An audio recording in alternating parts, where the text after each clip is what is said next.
that you as the parent pushing that child into that sport or that they have to do all of these things. And again, we have to go back to what is the purpose or the foundation for that. But there is also a point of too many things. You know, I rarely meet adults that say, man, I wish I would have just played summer league baseball one more year. Or I wish I would have just sat on the bench third string in basketball. Like, nobody ever says that. Seventh grade down, sixth grade down, there should be a direct stop to when homework actually stops for the day. Are they using the time appropriately, and are Mhm. they, being studious, or are they taking a break every 3 minutes? Because if a teacher is sending home a child with that much homework, they're just doing busy work.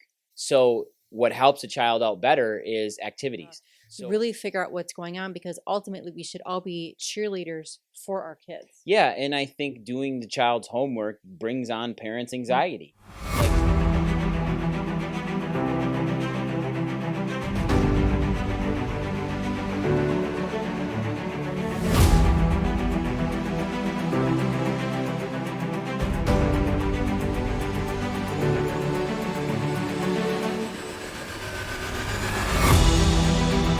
hey, everybody, welcome back to the Prime Podcast. I'm your host, Dr. Skip Wyss, and as always, I am here with my beautiful, amazing co-host, Dr. Julie Wyss. It's so nice to have you on today. Good morning, and we are live from the Legacy Life Media Studios, and it is fun in here today. Now, Dr. Julie, I hope today doesn't overwhelm you or cause you anxiety like most kids going back to school, but I wanted to talk today to you specifically about how our parents can set good routines for the school year. You know, the last couple episodes have been about ergonomics in school, decreasing stress for your kids, like how we can do that. But now let's talk from a parent side of it is how can us as parents decrease the load that school puts on us?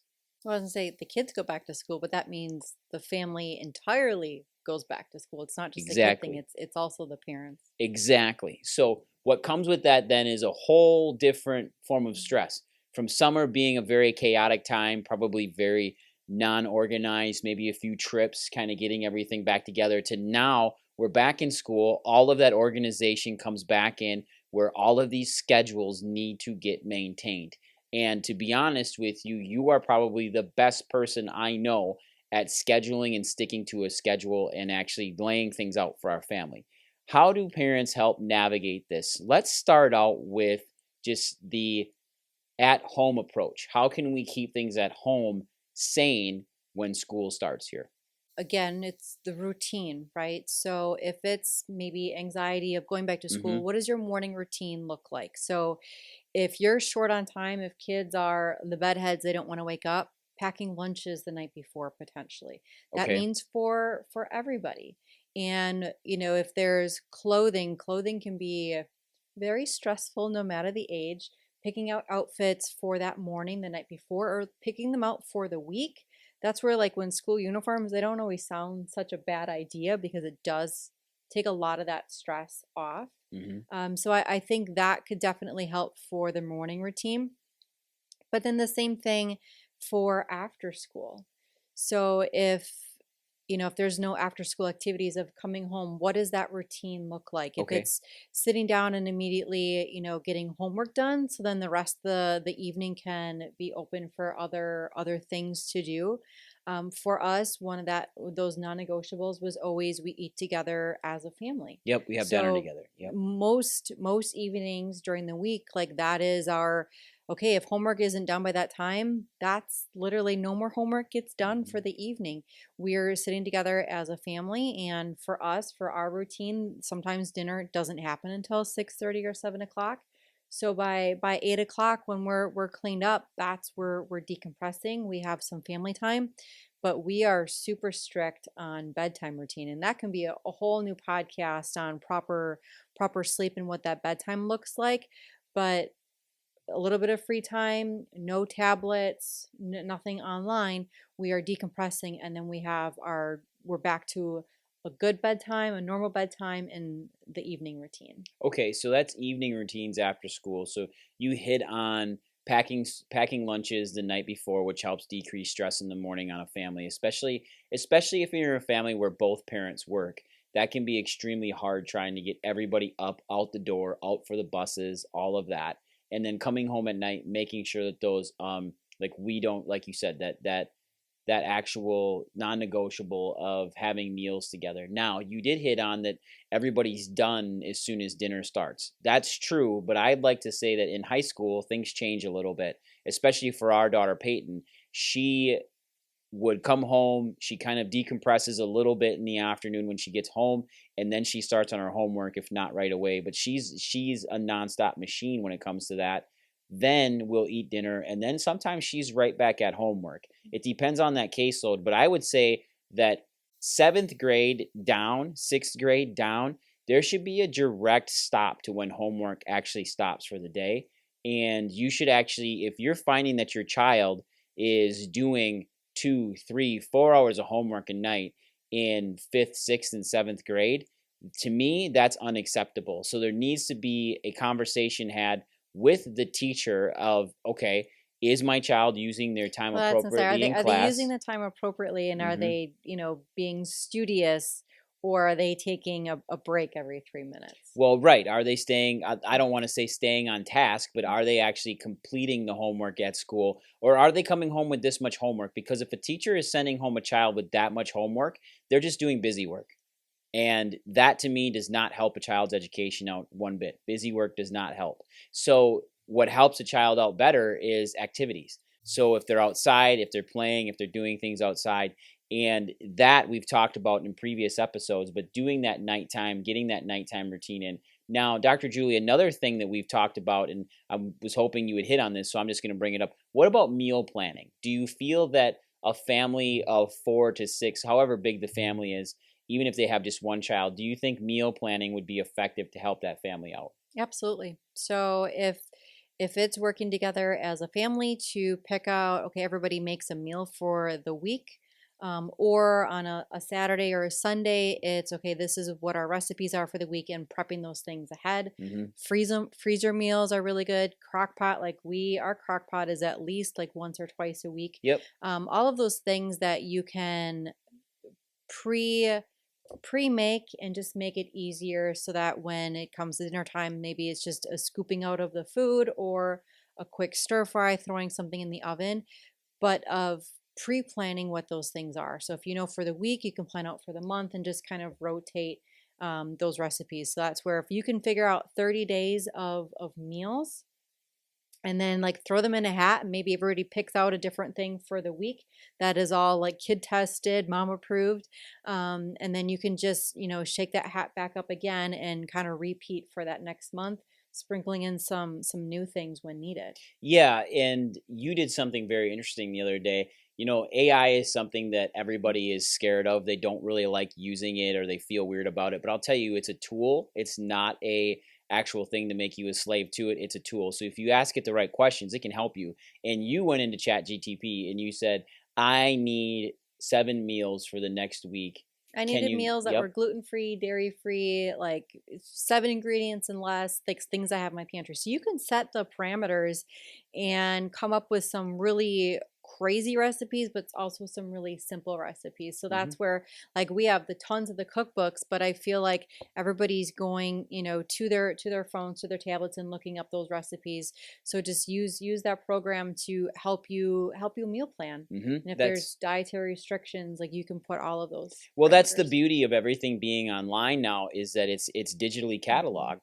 And what those AI tools are just massive search engines that do the searching for you. So if you ask it the right question, like you just said, or put your parameters into those different AI tools, they can help you make it just a slight bit easier, so you're Mhm. not getting overwhelmed and exhausted from just creating the list. Because I know that just creating that list sometimes can cause you to be very anxious. Well, it's like everybody. Well, what do you want hmm for dinner? I don't know. But then Right. when you make the I don't know, nobody likes it. So Mhm. that's a struggle. And Nobody especially with likes the I with don't knows, with right. those recipes, I mean, it can be like, I have a picky eater. How do I sneak veggies, into my recipe? Mhm. And so use the tools that are there to make your life that much simpler. That much simpler. I think that that is an incredible idea, and I like the fact that you use chat and just to see what it could tell you, and it Yeah. turned out actually pretty cool. So Hmm. I like that. Now you went through some meal planning, and we talked about that, and we've talked about different routines at night. We'll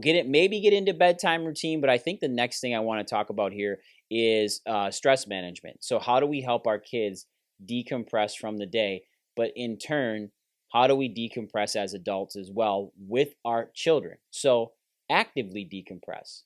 What do you think is some of the best, easiest things as an adult to take with your children and decompress from the day?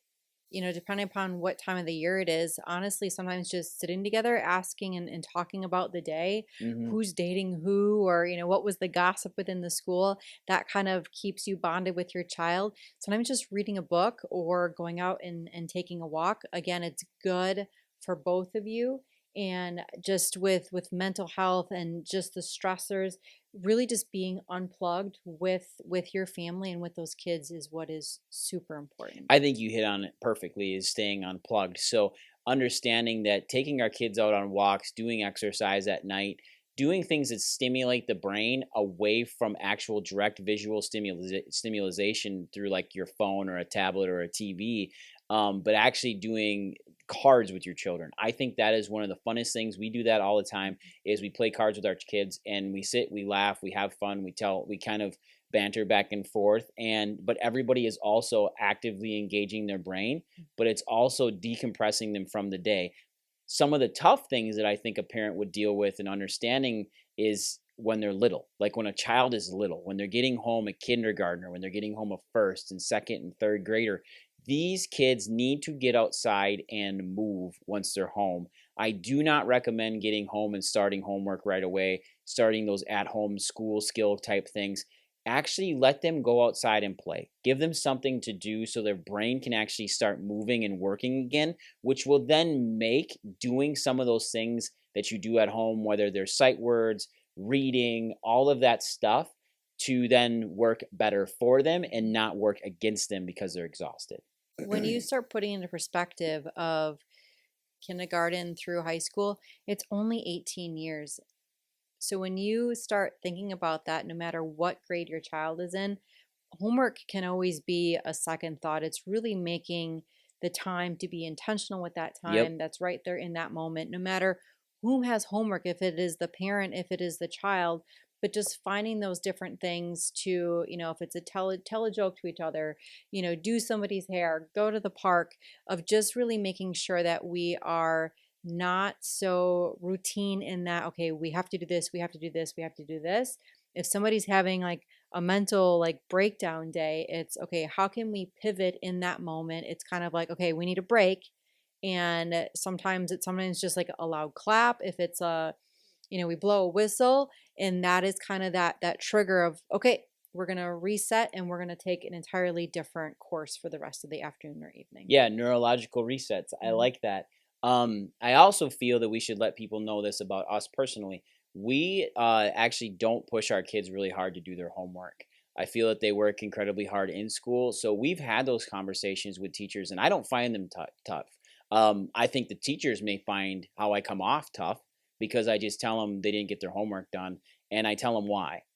But I Like, think it's the communication, right? right. It's not that they're like, if they're not being productive in school, that needs something else Hmm. to figure out like why that is happening. Like, does it need to be resources? Is it different seats within the classroom? Is it a focus issue? But yeah, the agreement is again that communication. And so Yep. sometimes it's you and that teacher, but sometimes you have to bring that child in to really figure out what's going on, because ultimately we should all be cheerleaders for our kids. Yeah, and I think doing the child's homework brings on parents' anxiety. Like you sit there and try to do the way that they teach math right now, it's actually making our kids less intelligent when we're learning deductive reasoning with math, which isn't a growth type mindset model. And we could go off on that too. We're not going to. But bottom line is that keeping that communication open with your teachers. And if you didn't get the homework done that night, even if they're in high school, you didn't get the homework done that night. Like it's not going to make or break your child. And if you're pushing them that hard to get straight A's, you really need to rethink how we're working with our children and what we're actually trying to gain in the life of this child and what we're trying to set up for them for healthy habits. Being a nonstop workaholic, constantly stuck in your work, is not healthy at all. You need to learn how to pull away from that. And even as adults, sometimes that's very hard. But I believe that those foundational skills are started very early. Well, and I think it's the expectation, right? The world has changed dramatically in Hmm. that, like when we were growing up, the expectation was yes, you finish high school and then you go on for a 4-year degree. Right. There are so many, I don't know if it's more opportunities, but the world has definitely engaged in a different way that They have. isn't the expectation anymore. And so if we're coming from the okay, we need to go to college immediately after high school, it's well, are those the ingrained things that you as a parent were brought up to believe and that's the track that you had to go? And is that the same thing for your child? Is that the best thing for your child? So next thing though is sports management. I think that sports and so this can all get lumped up into one thing. Extracurricular. Extracurricular activities. How do we help our families and kids really help manage sorry, extracurriculars, because this can cause a lot of stress in a And family. I think if you, as the parent, if you're already like, oh my gosh, it's back to the school year for all of these things, your child may be thinking those same things. So is it that you as the parent pushing that child into that sport or that they have to do all of these things? And again, we have to go back to what is the purpose or the foundation for that.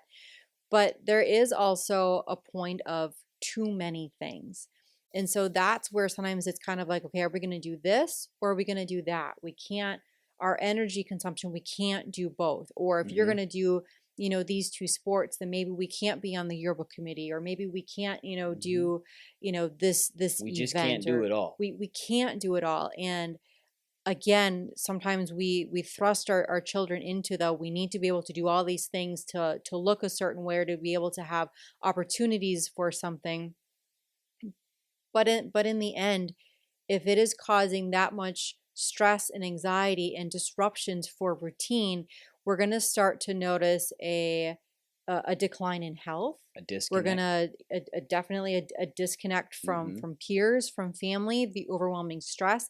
And some kids and some parents, you are really really good at putting on this face that everything is a-okay, and it's the how are you today? Great. But you didn't actually like hear and wait for a response, because if you said no Right. it's not, what is the other person going to say? Hmm. So I think it's really just understanding that sometimes we can't do all the things, and that's okay. If our child, it's like, well, they started, they have to finish. Well, I think we just need to evaluate what is the reason that that child maybe doesn't want to do that sport or doesn't want to no longer commit to that activity. Ah, It's okay. band, it's choir, then it's the sports, and it's all the things, and that we understand being around friends that are doing those, but is that the best option for your kids? And sometimes a parent just needs to be able to step in and say, no, you can't. And then that child is thinking, oh, thank Finally, goodness. somebody told me I Yeah. can't, or somebody told me I shouldn't.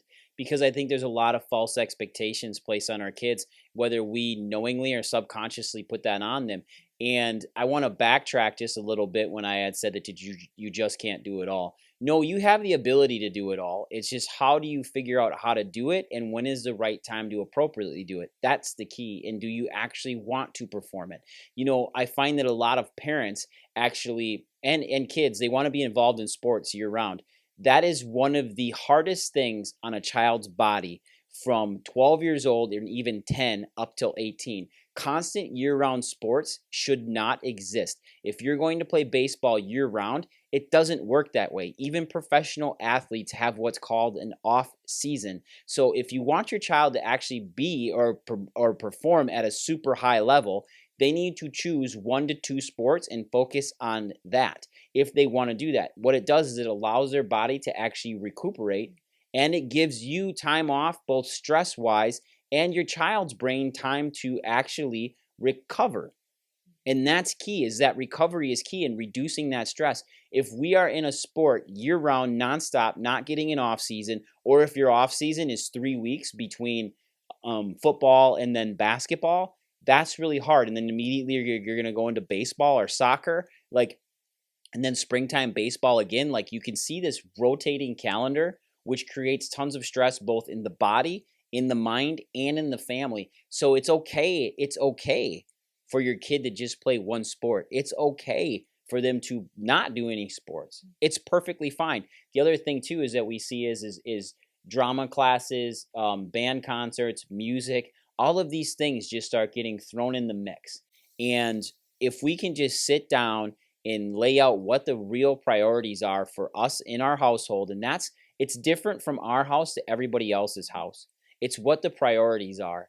And if you can establish those priorities, actually write out a mission statement for your family and what your family stands for, and what the actual, how can you put this, not the goals, but the actual priorities. What is the priority? But what do you want to actually do this next year? If you Yeah. want to be available to, take weekends away, or weekend trips, or you want to be able to travel, or you want to be able to, like, if there's too much drama in your family and you want to be able to decompress and be closer as a family, Mm-hmm. then some of those extracurriculars may have to be put on the back burner for this Mm-hmm. year, or extracurricular sports, the different leagues, or even the Mm-hmm. school sports. I rarely meet adults that say, "Man, I wish I would have just played summer league baseball one more year," or "I wish I would have just sat on the bench third string in basketball."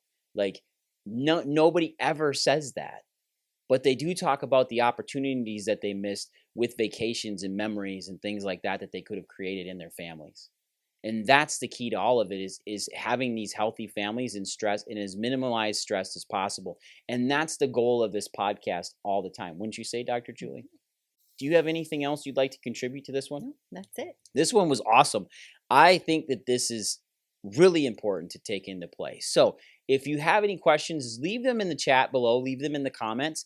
Like and subscribe, please. Share this. The likes and subscribes really do help us get more viewers, so we can make sure we have the healthiest families worldwide as possible, because that is our mission here at the Prime Podcast, is to create happy and healthy families, and we do it through our education to you and through chiropractic. So go out, everybody. Have a great day. We'll see you all next week.